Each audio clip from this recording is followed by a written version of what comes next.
انہ کان فی اہلہ مسرورا، یہ اپنے گھر والوں میں رہا کرتا تھا بڑا خوش۔ تو گھر والوں کے ساتھ رہنا، خوش رہنا بری بات ہے کیا؟ نہیں، بری بات نہیں ہے۔ اصل بات یہ ہے کہ یہ اپنے گھر والوں میں بے فکر ہو کر رہا کرتا تھا۔ اس کو پرواہ نہیں تھی کہ مجھے بھی جانا ہے اللہ کی طرف۔ مطلب اپنی فیملی کو خوش کرنے کے لیے، ان کو راضی کرنے کے لیے، ان کو راضی رکھنے کے لیے ان کی مرضی کے کام کرے انسان۔ مثلاً گھر میں ایک بندہ دین کی طرف زیادہ آ جائے تو فیملی میں سب سے پہلے اختلاف ہوتا ہے۔ فیملی کو خوش کرنے کے لیے ہسبینڈ ناراض نہ ہو جائے، بچے مجھے کچھ نہ کہیں، یہ کچھ نہ کہے، وہ کیا کرتا ہے؟ سب چھوڑ چھاڑ دیتا ہے۔ اس سے کیا ہوتا ہے؟ سب خوش ہو جاتے ہیں۔ تو جس گھر میں یہ گھر کو خوش کرنے کے لیے، ان کی خوشی کے لیے، بہت خطرناک بات ہے یہ کہ جب بندہ فیملی کو خوش کرنے کے لیے اللہ تعالیٰ کے حکموں کو پیچھے کر دے اور توڑتا چلا جائے اللہ تعالیٰ کے حکموں کو، ان کی مرضی کرتا چلا جائے۔ کیونکہ یہ کہنا تو آسان ہے لیکن واقعی میں یہ چیلنجنگ ہے۔ فیملی کے خلاف جو ہے نا، اللہ تعالیٰ کے حکموں پر چلنا جو مشکل کام ہے۔ اس لیے تو لوگوں کو کہتے ہوئے بہت زیادہ سنا ہے کہ پھر وہ گھر میں بدمزگی پیدا ہو جاتی ہے، ہسبینڈ جو ہے وہ پھر ناراض رہتا ہے، مجھ سے نہیں ہوتا یہ۔ تو علماء کہتے ہیں کہ انسان کو پھر دیکھنا چاہیے کہ اس کی پرائیورٹی کیا ہے، یا تو وہ آخرت کو آگے رکھے گا یا پھر فیملی کو آگے رکھے گا۔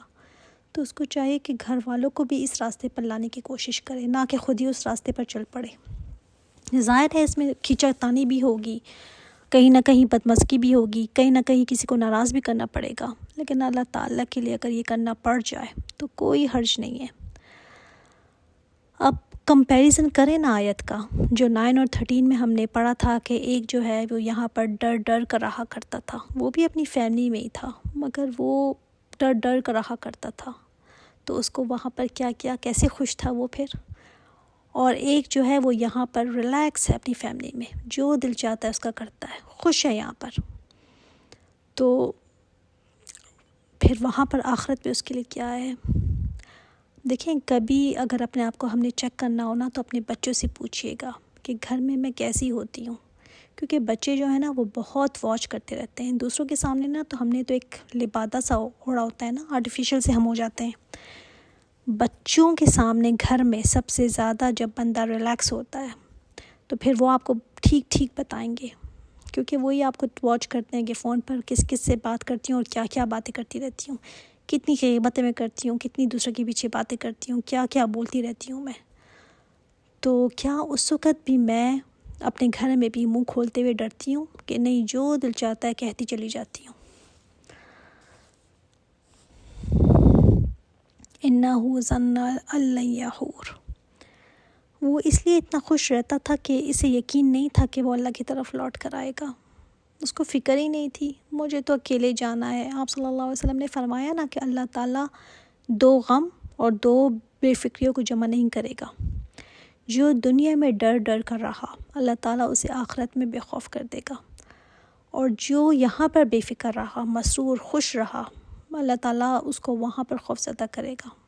ایسا کبھی نہیں ہو سکتا کہ اللہ تعالیٰ یہاں پر بھی اس کو مزے اور بے فکری اور ایسی لائف سٹائل دے اور وہاں پر بھی وہ بے فکر ہو جائے۔ یہ صورت ہمیں بتاتی ہے کہ ایسا نہیں ہوگا۔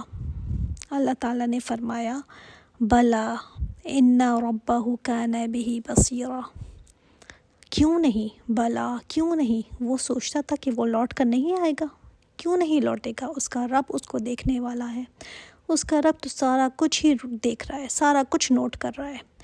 گھر میں ہوتا ہے تب بھی دیکھ رہا ہے، باہر ہوتا ہے تب بھی دیکھ رہا ہے، جہاں کہیں جو کچھ بھی بولتا ہے ہر دم دیکھ رہا ہے۔ اس کے بعد اللہ تعالیٰ نے قسمیں کھائی ہیں، اور یہ 3 قسمیں کھا کر جو اللہ تعالیٰ نے بات کی ہے، فلا اقسم بالشفق، بس نہیں کیوں کہا گیا یہاں کہ جو تم سمجھتے ہو نا ایسا نہیں ہے؟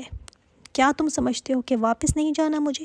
تو کہا گیا نہیں، میں قسم کھا کر کہتا ہوں، شفق اس کو کہتے ہیں جب سورج غروب ہونے لگے نا، تو مغرب کے وقت جو ایک سرخی سی آ جاتی ہے آسمان پر، تو یہ شفق کا وقت ہوتا ہے، اور جب یہ ختم ہو جائے تبھی پھر عشاء کا ٹائم شروع ہو جاتا ہے نا۔ تو اللہ تعالیٰ نے شفق کی قسم کھائی ہے، واللیل وما وسق، اور رات جب وہ سمٹ لیتی ہے، کیا سمیٹ لیتی ہے؟ ساری چیزوں کو اپنے اندر سمیٹ لیتی ہے۔ دن کے وقت جب سب بکھرا ہوا ہوتا ہے، ہر لوگ کام پہ ہیں، جانور باہر ہیں، ہر کچھ ایک روشن ہوتا ہے، ہر کچھ گہما گہمی ہوتی ہے، لیکن رات کے وقت چرند پرند دانہ چگنے کے لیے جو نکلے ہوتے ہیں وہ بھی واپس اپنے گھروں کو چلے جاتے ہیں۔ ہر کوئی جو ہے نا رات جو ہے نا سمیٹ لیتی ہے جیسے لوگوں کو اپنے اندر، سب اپنے اپنے ٹھکانوں کو واپس آ جاتے ہیں، سکونت سی ایک چھا جاتی ہے۔ والقمر اذا اتسق، اور چاند کی جب وہ پورا ہو جاتا ہے، چاند جب کہ وہ کمپلیٹ ہو جاتا ہے، فل ہو جائے، چاند بالکل باریک ہوتا ہے نا جب سٹارٹ ہوتا ہے، تو پھر آہستہ آہستہ وہ فل ہو جاتا ہے۔ تو یہ تینوں قسمیں کھا کر کیا بتایا ہے؟ بہت بڑی چینج، یہ تینوں قسموں میں کیا ہے؟ بہت بڑی چینج ہے نا۔ پہلے دن سے شام، پھر کیسے سرخی ہو گئی، پھر رات میں ڈھل گئی، پھر رات نے کیسے چیزوں کو اپنے اندر سمیٹ لیا، پھر چاند ظاہر ہوا بالکل باریک سا، پھر وہ فل ہوا۔ چاند میں بھی سٹیپس ہیں، دن سے شام، شام سے رات، یہ بھی سٹیپس ہیں۔ تو ان قسموں کو کھا کر فرمایا کہ جیسے ہی ایک سٹیج سے دوسری سٹیج میں جاتے ہیں نا، لَتَرْكَبُنَّ طَبَقًا عَنْ طَبَقٍ، اسی طرح تم بھی سوار ہوگے ایک حالت سے دوسری حالت میں۔ اور زندگی ہمیں واقعی میں یہ بتاتی ہے کہ انسان ایک حالت سے دوسری حالت میں مسلسل جا رہا ہے، بچپن، پھر جوانی، پھر ادھیڑ عمر، پھر بڑھاپا، سٹیجز ہے نا یہ۔ انسان کتنی بھی کوشش کر لے کہ وہ ایک سٹیج میں رہے، جیسے بعض بندوں کو ہوتا ہے کہ میرا بچپن، بس میں بچپن میں ہی رہتی، بعض بچوں کو ہوتا ہے کہ میری یونیورسٹی کی لائف، تو انسان بہت کوشش کر لے کہ وہ ایک ہی سٹیج سے دوسرے سٹیج میں نہ جائے، لیکن نہیں کر سکتا، انسان کے کنٹرول میں ہی نہیں ہے یہ۔ تو اللہ تعالیٰ نے فرمایا کہ تم درجہ بدرجہ بڑھتے ہی جا رہے ہو، پھر ایک وقت آئے گا جب تم رذیل عمر کو ہو جائے گی تمہاری، اور اس کے بعد قبر کا سٹیج، پھر قبر میں بھی باڈی کے ڈیکمپوز کے سٹیج، پھر میدان حشر میں کتنے سٹیجز ہیں، پھر جا کر کوئی جنت یا جہنم ہے، جہاں سے آگے کوئی سٹیج نہیں، جنت ہی ہے وہ جہاں جا کر تم رکو گے۔ فَمَا لَهُمْ لَا يُؤْمِنُونَ، پھر کیا بات ہے اتنی باتیں سن کر بھی تمہیں یقین نہیں آتا؟ اتنی تبدیلیاں جو تم میں ہو رہی ہیں، تمہارے ارد گرد، تمہارے اپنے جسم میں، تو کیوں نہیں مانتے تم؟ تمہارا کوئی زور ہے کیا ان سب چیزوں پر؟ کوئی کنٹرول نہیں تمہارا، کیا پھر تمہیں سمجھ نہیں آتی بات کی؟ اتنا کچھ دیکھ کر بھی تم ایمان نہیں لاتے؟ وَإِذَا قُرِئَ عَلَيْهِمُ الْقُرْآنُ لَا يَسْجُدُونَ، اور جب پڑھا جاتا ہے ان پر قرآن، یہ کلام، جس کلام کو سن کر کوئی بھی انسان جو ہے نا ڈر جائے کہ یہ تو رب کا کلام ہے، اتنی باتیں سن کر بندے کے اندر جو ہے نا ایک جھنجھنی سی آ جاتی ہے کہ میرے رب کا کلام ہے، اور باتیں بھی ایسی کہ انسان ڈر جائے۔ کیا یہ باتیں ہمیں کوئی اور بتا سکتا تھا؟ یہ تو رب کا کلام ہے۔ اس کے بعد حال تو انسان کا یہ ہونا چاہیے کہ انسان جھک جائے، صرف فزیکل جھکنے کی بات نہیں ہے یہاں پہ، ویسے بھی انسان اللہ کی اطاعت میں جھک جائے، لیکن انسان کا حال کیا ہے؟ لا یسجدون، اس کو پرواہ ہی نہیں ہے، اطاعت کی طرف آتا ہی نہیں، وہ اکڑے پڑا ہوا ہے۔ اللہ تعالیٰ نے فرمایا کہ اگر یہ قرآن پہاڑ پر اتارا جاتا تو وہ اس کے خوف سے ریزہ ریزہ ہو جاتا۔ بل الذین کفروا یکذبون، بلکہ اصل بات یہ ہے کہ یہ جنہوں نے کفر کیا ہے وہ اس کو جھٹلاتے ہیں آخرت کو، حساب کتاب کو جھٹلاتے ہیں یہ۔